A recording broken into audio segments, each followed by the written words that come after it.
नमस्कार, good morning, जोहार। मैं चुनचुन कुमार, आप देख रहे हैं झारखंडी हिंदी न्यूज। तो चलिए जानते हैं आज की पहली और बड़ी खबर। सीएम सोरेन का एनडीए पर तंज, कहा ऐसा वॉशिंग पाउडर जो भ्रष्टाचारी को धो के साफ कर देता है।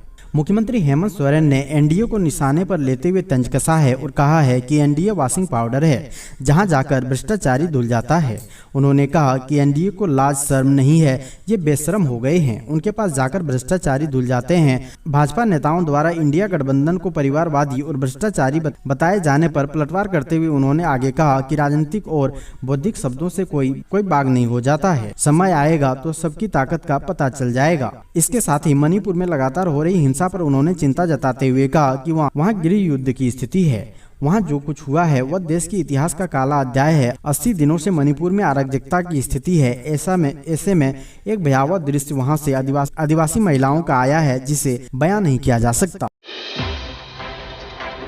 आदिवासी संगठनों ने रांची में निकाला आक्रोश मार्च, मणिपुर के सीएम का फूका पुतला। झारखंड सहित पूरे देश भर में मणिपुर में हुई घटना का विरोध जारी है। शुक्रवार को विभिन्न आदिवासी संगठनों ने राजधानी रांची के जयपाल सिंह मुंडा स्टेडियम से पैदल मार्च करते हुए अल्बर्ट एक्का चौक पहुंचे। यहां मणिपुर के सीएम एन बीरेन सिंह का पुतला फूका गया। आदिवासी संगठनों के नेताओं का कहना है कि देश में बेटी पढ़ाओ बेटी बढ़ाओ का नारा दिया जा रहा है। वहीं बीजेपी की डबल इंजन सरकार में कुछ और ही दृश्य देखने को मिल रहा है। वहीं दूसरी तरफ युवा राजद ने भी अल्बर्ट एक्का चौक पर मणिपुर के सीएम का पुतला फूकते हुए इस्तीफे की मांग की है। इधर बीजेपी प्रदेश महिला मोर्चा की अध्यक्ष आरती कुजूर ने राज्य के सत्ताधारी गठबंधन दलों पर कड़ा प्रहार किया। कहा कि मणिपुर की घटना न सिर्फ मणिपुर के लिए बल्कि किसी भी सभ्य समाज के लिए शर्मनाक है। घटना का वीडियो देखकर काफी आघात हुआ है। प्रधानमंत्री ने इस घटना में शामिल आरोपियों को कड़ी सजा दिलाने की बात कही है।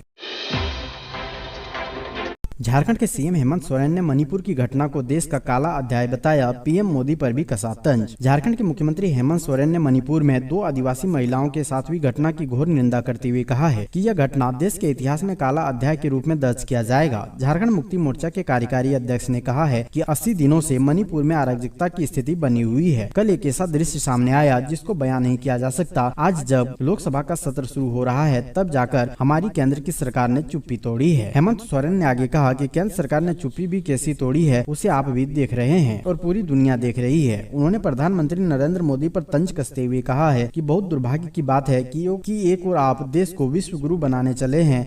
आप देश के सर्वांगीण विकास की बात करते हैं। दुनिया के अलग अलग देशों में आपका भव्य स्वागत होता है, लेकिन आपके अपने ही देश में राज्यों के अंदर गृह युद्ध छिड़ा हुआ है।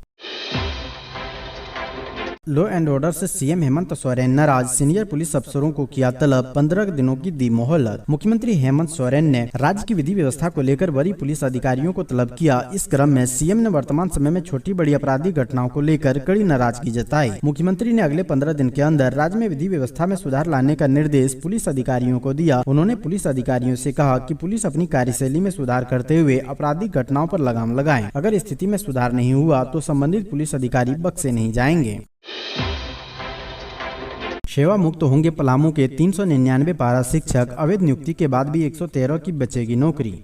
अवैध नियुक्ति मामले में पलामू के 399 पारा शिक्षक हटाए जाएंगे। इनकी बहाली आवश्यक योग्यता नहीं रखने के बाद भी की गई थी।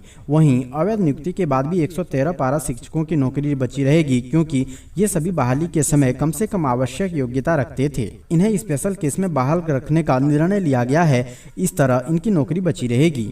झारखंड शिक्षा परियोजना परिषद ने पलामू के तत्कालीन आयुक्त जटाशंकर चौधरी की अध्यक्षता वाली कमेटी की रिपोर्ट के आधार पर यह निर्णय लिया है। उक्त कार्रवाई अनुशासनिक प्राधिकार की ओर से की जाएगी। उस पर उच्च स्तरीय अनुमति मिल चुकी है। पारा शिक्षकों को ईपीएफओ का लाभ दिलाने की कोशिश, मामले पर वित्त सचिव से मांगी रिपोर्ट, फिर लिया जाएगा फैसला। राज्य में कार्यरत 63,000 पारा शिक्षकों को कर्मचारी भविष्य निधि का लाभ देने का मामला फिलहाल लंबित है। तत्कालीन शिक्षा मंत्री जगन्नाथ महतो ने इसे लेकर प्रस्ताव कैबिनेट में लाने की स्वीकृति प्रदान कर दी थी। अब इस पर वित्त सचिव से रिपोर्ट मांगी गई है। वित्त सचिव को अन्य विभागों की स्थिति का आकलन करते हुए अपना प्रतिवेदन देने को कहा गया है, ताकि पारा शिक्षक एवं अन्य कर्मियों को ईपीएफ का लाभ देने के प्रस्ताव पर उचित निर्णय लिया जा सके। पारा शिक्षकों की बहुप्रशिक्षित मांग को देखते हुए झारखंड शिक्षा परियोजना परिषद ने पारा शिक्षकों के अलावा बीआरपी, सीआरपी तथा कस्तूरबा गांधी बालिका आवासीय विद्यालयों के शिक्षकों एवं शिक्षकेतर कर्मियों को ईपीएफ का लाभ देने का प्रस्ताव। बाबूलाल का दावा, घुसपैठियों की शरण स्थली बन चुके हैं राज्य के कई जिले, सरकार बनते ही लागू करेंगे एनआरसी। भाजपा प्रदेश अध्यक्ष बाबूलाल मरांडी ने एक बार फिर दोहराया है कि राज्य में सरकार बनी तो एनआरसी लागू कराएंगे। लोहरदगा में एनआईए द्वारा गिरफ्तार आईएसआईएस के आतंकी पर उन्होंने कहा कि राज्य में राष्ट्र विरोधी आतंकी शक्तियों का मनोबल बढ़ा है। उन्होंने कहा कि लोहरदगा, धनबाद, जमशेदपुर सहित संथाल परगना के जिले घुसपैठियों की शरण स्थली बन गए हैं। लोहरदगा में विगत दिनों प्रायोजित ढंग से माहौल को बिगाड़ने और अशांत करने की कोशिश की गई। आतंकियों के स्लीपर सेल की रिपोर्ट देने वाले पुलिस अधिकारी पर ही कार्रवाई कर दी गई। भाजपा प्रदेश अध्यक्ष ने कहा कि घुसपैठियों के कारण राज्य के मूलवासी आदिवासी समाज का जीवन स्तर और संस्कृति प्रभावित हो रहा है। राज्य की डेमोग्राफी में तेजी से बदलाव हो रहा है। राज्य में भाजपा की सरकार बनने पर एनआरसी लागू किया जाएगा। भाजपा की सलाह, गठबंधन की बजाय कानून व्यवस्था पर ध्यान दे, अपराधियों के हो रहे हौसले बुलंद।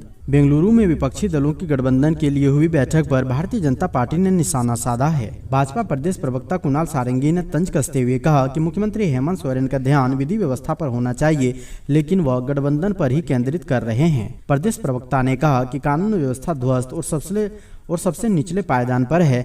अपराधियों में कानून का भय नहीं रहने के कारण आए दिन वे चुनौती बन रहे हैं।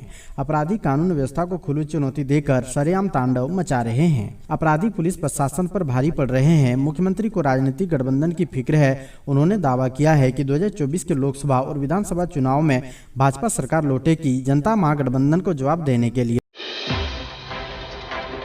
झारखंड में कानून व्यवस्था पर मुख्यमंत्री ने जताई नाराजगी। अपराध नियंत्रण पर बोले सीएम, किसी के दबाव में न आए पुलिस, कार्यशैली सुधारे नहीं तो कार्रवाई होगी। झारखंड में बढ़ते अपराध और कानून व्यवस्था को लेकर मुख्यमंत्री हेमंत सोरेन ने राज्य के वरीय पुलिस अधिकारियों को तलब किया।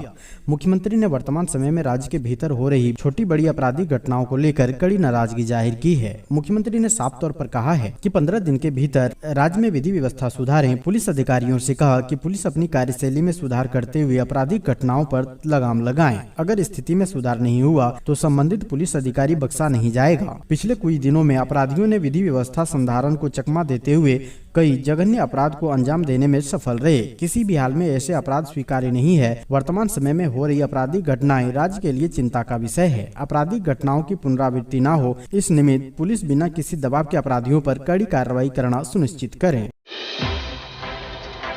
हेमंत सरकार ने 26,000 पदों पर निकाली वैकेंसी, नौकरी पर मचा सियासी बवाल, जानिए क्यों। हेमंत सरकार ने युवाओं के रोजगार के लिए एक साथ 26,000 पदों पर विज्ञापन क्या निकाला, सूबे में सियासी बवाल शुरू हो गया। कल तक रोजगार को लेकर सरकार को घेरने वाली बीजेपी एक बार फिर जुबानी तीर दागने लगी। इस बार सवाल नियुक्ति प्रक्रिया की है, निशाने पर हेमंत सोरेन है। दरअसल झारखंड के इतिहास में पहली बार एक साथ 26,000 पदों पर नियुक्ति के लिए विज्ञापन निकाला गया है। जिन 26,000 पदों के लिए विज्ञापन निकाला गया है वो सभी राज्य के स्कूलों में नियुक्त किए जाने वाले सहायक टीचर के पद हैं। सरकार युवाओं की नियुक्ति 60-40 के फॉर्मूले पर करेगी, जिससे बीजेपी बिफर गई है। सरकार से सवाल कर रही है। बीजेपी के सवाल का दो टूक जवाब सत्ता पक्ष के मंत्री दे रहे हैं, जहां सत्ता पक्ष का कहना है कि सरकार 60-40 के फॉर्मूले के आधार पर नियुक्ति करेगी। इतना ही नहीं, मंत्रियों ने तो बीजेपी पर झारखंड के नौजवानों हक अधिकार छीनने का आरोप भी लगा दिया। युवाओं की नियुक्ति को लेकर वार पलटवार का दौर जारी है, लेकिन सवाल यह है कि आखिर 60-40 फॉर्मूला पर सियासत क्यों हो रही है। दरअसल झारखंड के युवा नई नियोजन नीति का विरोध कर रहे हैं, साथ ही नई नीति में 60-40 फॉर्मूले पर नाराजगी जता रहे हैं।